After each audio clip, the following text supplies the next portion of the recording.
உன்னத பாட்டு அதிகாரம் 7. ராஜகுமாரத்தியே, பாதரட்சைகளிட்ட உன் பாதங்கள் மிகவும் அழகாயிருக்கிறது. உன் இடுப்பின் வடிவு விசித்திர தொழிற்காரரின் வேலையாகிய பூஷணம் போலிருக்கிறது. உன் நாபி திராட்சரசம் நிறைந்த வட்ட கலசம் போலிருக்கிறது.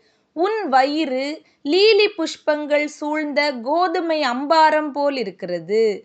உன் 2 ஸ்தனங்களும் வெளிமானின் இரட்டை குட்டிகளுக்கு சமானமாயிருக்கிறது. உன் கழுத்து யானை தந்தத்தினால் செய்த கோபுரத்தைப் போலவும், உன் கண்கள் எஸ்போனிலே பத்ரபீம் வாசலண்டையில் இருக்கும் குளங்களைப் போலவும், உன் மூக்கு தமஸ்குவின் திசையை நோக்கும் லீபனோனின் கோபுரத்தைப் போலவும் இருக்கிறது. உன் சிரசு கர்மேல் மலையைப் போலிருக்கிறது. உன் தலைமயிர் இரத்தாம்பரமயமாயிருக்கிறது. ராஜா நடை காவணங்களில் மயங்கி நிற்கிறார். மன மகிழ்ச்சியை உண்டாக்கும் என் பிரியமே, நீ எவ்வளவு ரூபவதி! நீ எவ்வளவு இன்பமுள்ளவள்! உன் உயரம் பனைமரத் தொழுங்கு போலவும், உன் ஸ்தனங்கள் திராட்சக் குலைகள் போலவும் இருக்கிறது.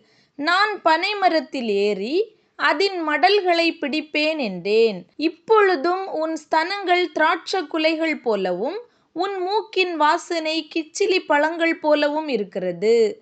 உன் தொண்டை என் நேசர் குடிக்கையில் மெதுவாயிறங்குகிறதும், உறங்குகிறவர்களின் உதடுகளை பேச பண்ணுகிறதுமான நல்ல திராட்சரசத்தைப் போலிருக்கிறது.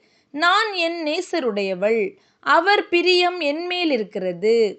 வாரும் என் நேசரே, வயல்வெளியில் போய் கிராமங்களில் தங்குவோம். அதிகாலையிலே திராட்சத் தோட்டங்களுக்குப் போவோம். திராட்சக் கொடி துளிர்த்து அதின் பூ மலர்ந்ததோ என்றும், மாதளஞ்செடிகள் பூ பூத்ததோ என்றும் பார்ப்போம். அங்கே என் நேசத்தின் உச்சிதங்களை உமக்குத் தருவேன். தூதாயீம் பழம் வாசனை வீசும். நமது வாசல்கள் அண்டையிலே புதியவைகளும் பழையவைகளுமான சகலவித அருமையான கனிகளும் உண்டு. என் நேசரே, அவைகளை உமக்கு வைத்திருக்கிறேன்.